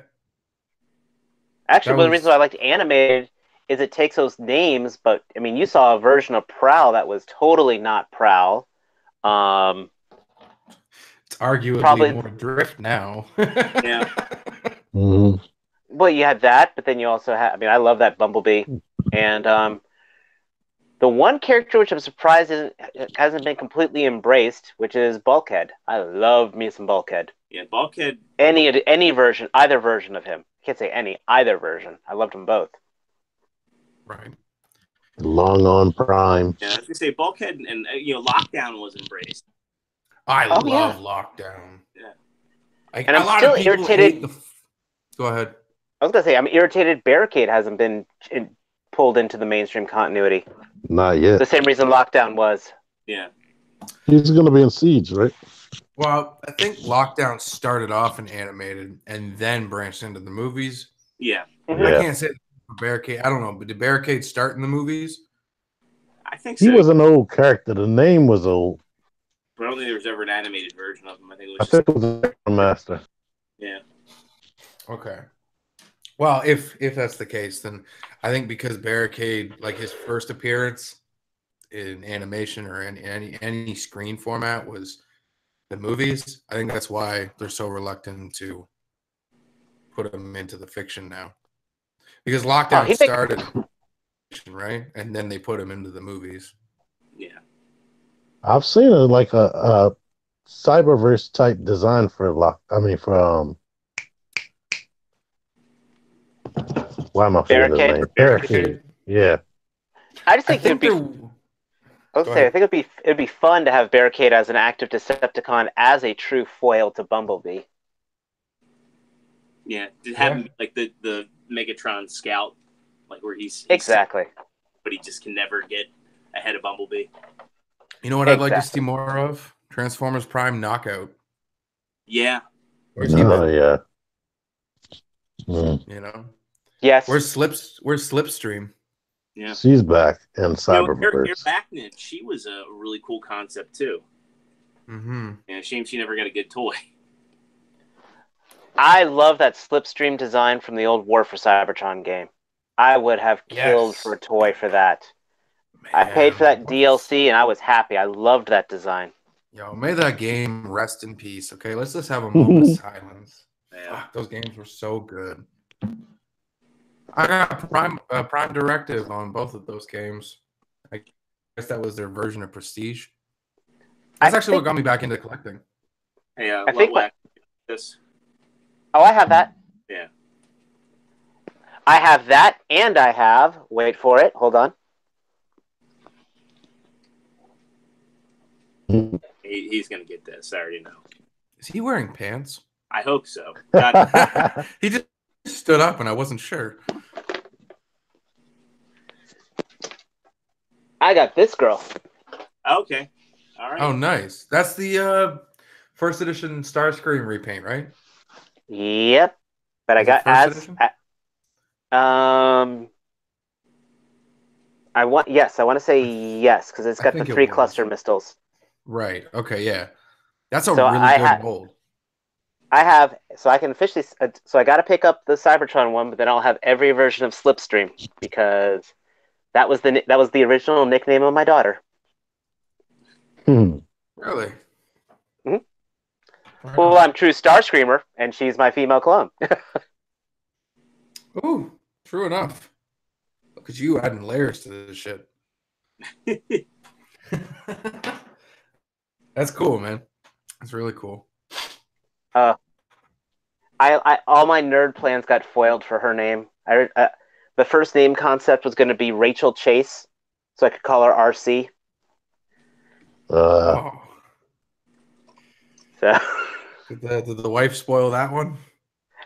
Yep. She caught on, didn't she? You're not doing that. She almost got. She was almost named Alita, based off that new Battle Angel movie coming out. Or the old graphic manga. Yeah, no, I've got every issue of that. Yes. Before anybody stabs at your nerd cred. When it comes to Battle Angel Alita, I will go toe to toe with anybody. Right on. Sounds like me with Beast Wars. I don't know if you guys have caught it. I don't know. You like Polar Claw. My main slogan is G1 is trash. Yeah, I know. You definitely troll a lot of the G1 fans out there. Now I know I know like Dakota and all, and they also like the G1 stuff. But when about did that all start? When you started trolling the G1 fans out there on the groups? Well, it started when not only myself, but other people as well that I just noticed were constantly being berated. And this is really before like Masterpiece and Third Party and shit took off. And like I was still into the G1 stuff. Like I had like Fall of Cybertron was my shit, right? So I had all the War for Cybertron figures, the Fall of Cybertron figures, and so on top of my Beast Wars collection. And I had a little bit of RID and everything, but like I'm not in for the Masterpiece because I'm not a G1 guy.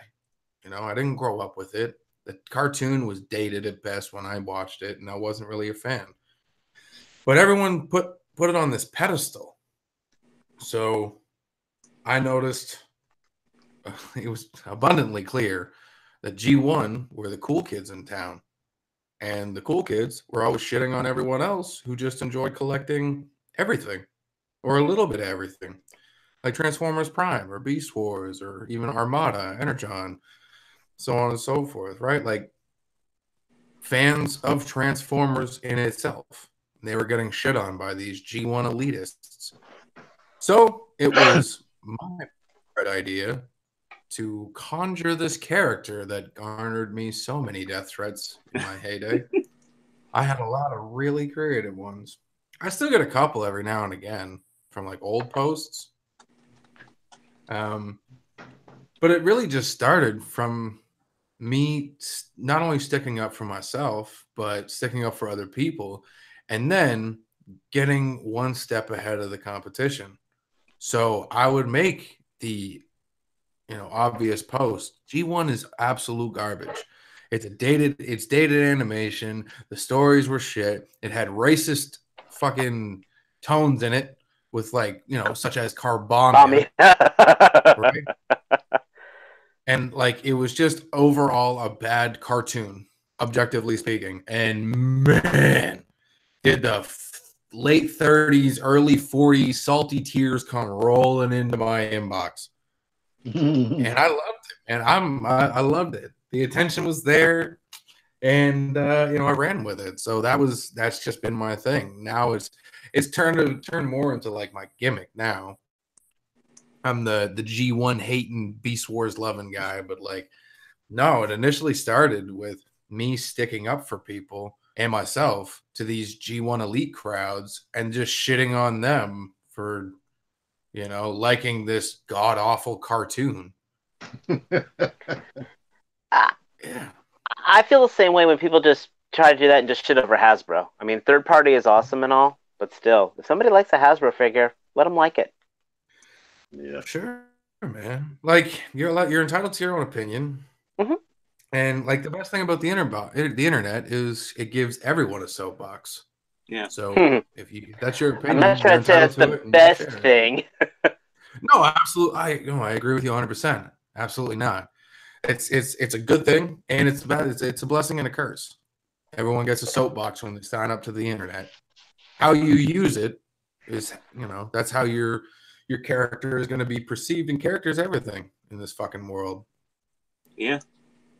So if you want your character to come off as, that's why, like, I'm kind of very tight knit with, like, my shit's pretty well on lockdown. Like, this Transformer stuff is, it's whatever.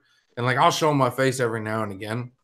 But, like, I'm not out here, trying to be a big-ass reviewer or that's not a shot at anybody. But, like, I'm not trying to get my name out there or nothing or, trying to be famous in this fandom or do something big like that. Like, this is my hobby. And, like, a lot of people, I feel they don't stay grounded in that. This is my hobby. This is what I do to relax.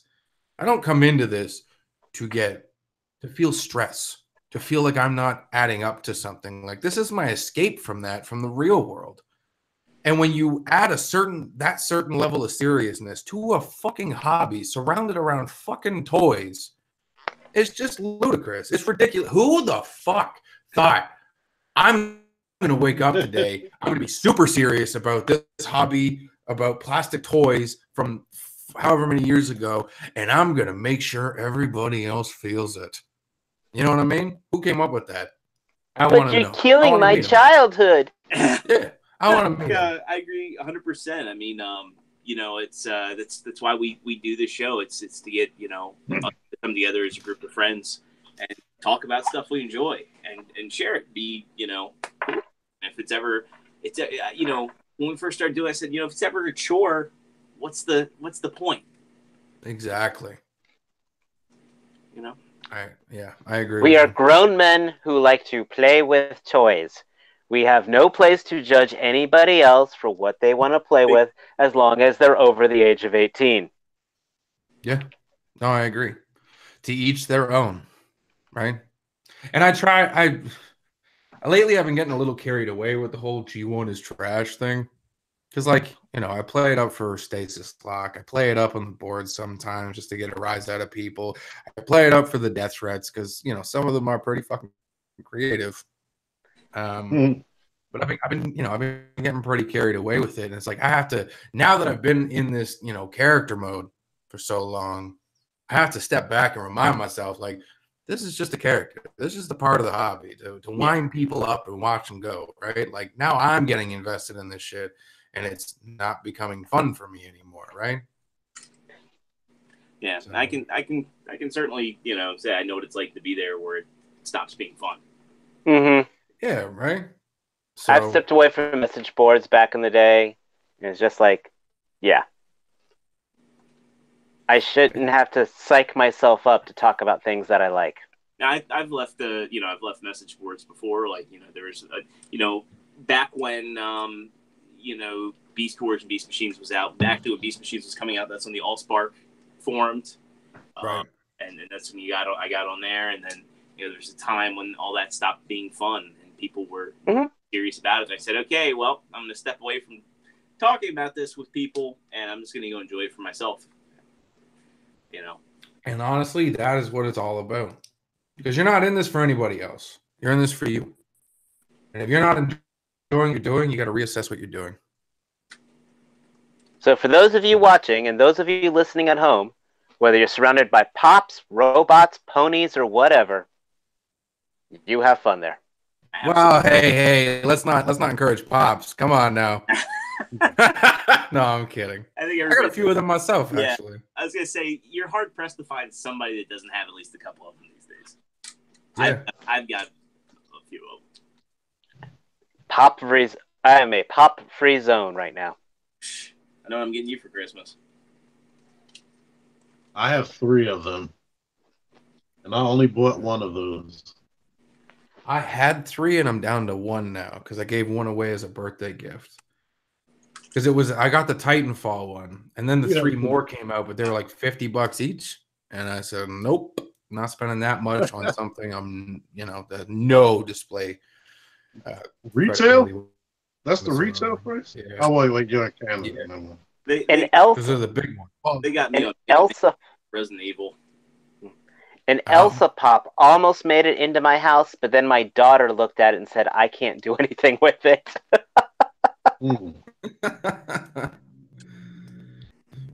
Hey, man, like you said, man, at the end of the day, if it makes you happy, fuck what everyone else is saying. That's your fault, Dave. She likes articulation. Oh, okay. Yeah. I gotta say this one. The other day, I know I talk a lot about my girl. I'm very proud of my girl. The other day, where I was sitting, putting her to bed, and she was asking me, with my hobbies and everything. And I said, what? I'm thinking about getting rid of some of the figures one day, but I'm gonna keep a box of all the Harley Quinns, and I'll just give those to you because she really liked Harley Quinn. And she looks at me and she goes, "What am I gonna do with them? I'm a kid. Action figures are for grown-ups." I'm like, what have I done to this child? Please go tell that to the guy in my comments who told me that action figures are for kids, but pops are for adults. Okay, whoever this commenter of Tman is, if you are listening to this show, we need to have a private conversation. Yes. Pops are giant McDonald's toys almost. But if you collect them, they're yours. Exactly. Absolutely. Yeah. Do at the end of the day, just do you. Friend, one of the first gifts I got her when we started dating. Ain't it, I got her a Mr. Bean pop because she loves Mr. Bean.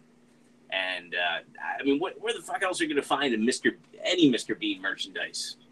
You know? And Yeah. Pop's got you covered. So There's something out there for everyone. Just like there's someone out there for everyone. So don't lose hope. You can't reach those pimples, you'll find someone to pop them, my friend. Trust me. Ew. I'm a shitty fucking person, and I'm okay with it. I think on that note we'll wrap up. We're almost at the 2-hour mark. I do want to say one of our friends of the show, Nathan Simmons, member of the syndicate, all around good dude. We want to congratulate him on the birthday. He got a great haul this week. He did. He very much did.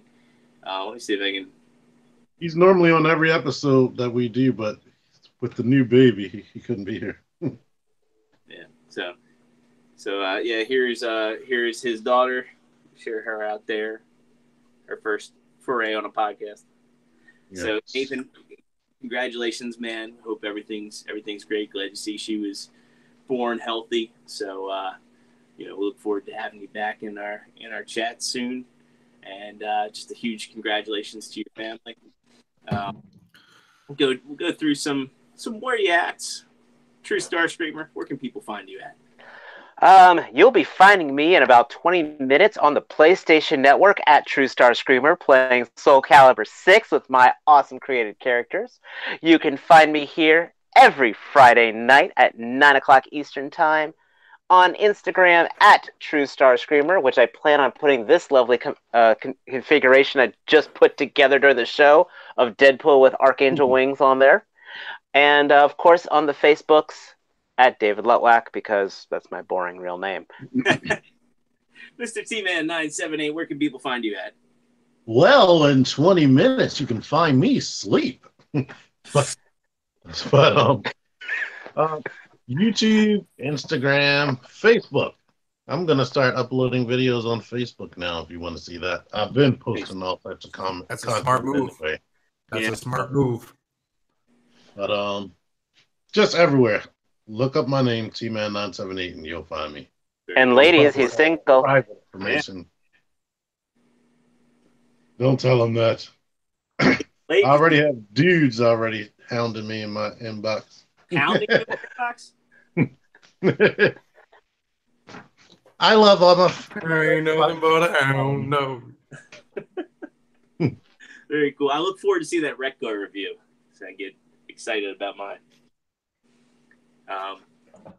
Ty, where can people find you at? When is Stasis Lock on? I mentioned it's on Bricks on the Dollars channel, but just let the audience know where they can find you at. Right. Stasis Lock is on, like he said, Bricks on the Dollar YouTube channel. It's live at 7 p.m. Eastern Standard Time every Wednesday. I'm also on a podcast called Off the Runner, which we do sporadically. We don't have a Facebook page. It's pretty much one of those random witch hunts. If you try and find it, you'll probably fail. But every now and again, you may find a diamond in the rough. I do another podcast with the Blackout and Shout guys called Back and Forth, where we talk the millennial and then we talk the Gen X, and we try and bridge the gap with movies and music and other sources of media, and just try and find where the gap started and how it's maintained so goddamn long. And then finally, you can find me on YouPorn at Big Daddy D.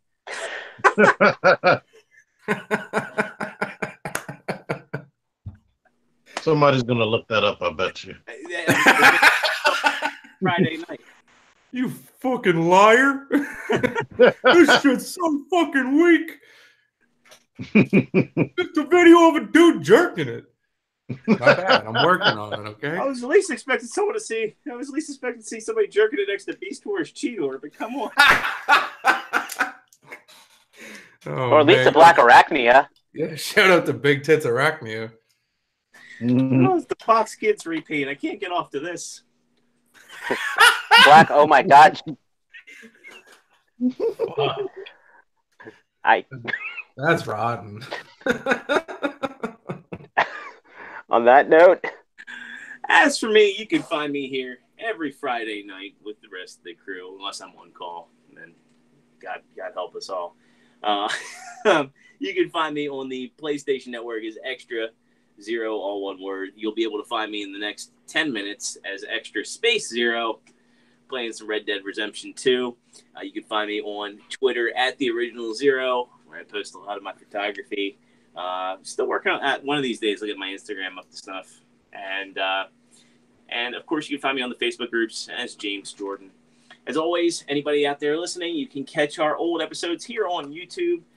Each and every Friday night, we come to you live at 9 p.m. Eastern Standard Pacific. And be sure to check the channel out this weekend, as Joe and Matt are going to be putting additional content on there during their time at TFCon. Probably going to see some stuff in the dealer room. Probably going to see some stuff going on with the panels. So be sure to keep an eye peeled for that. And, of course, we're doing other bonus content, as T mentioned, as I did a couple weeks ago with Starlink.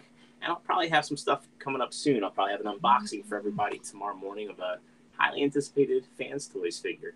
So, and additionally, make sure you check us out on Podbean and on the at iTunes and Google Play stores, and give us a nice review if you're enjoying our content. And if you're on YouTube, be sure to hit that like button, hit the subscribe button if you haven't already, and that notification bell so you get the alerts, know when we're going live, and when new content's showing up on the channel. As always, we are Figure Action. We always love coming at you and talking toys. Thanks so much, and we'll see you next week. We out. Out. See ya. Bye.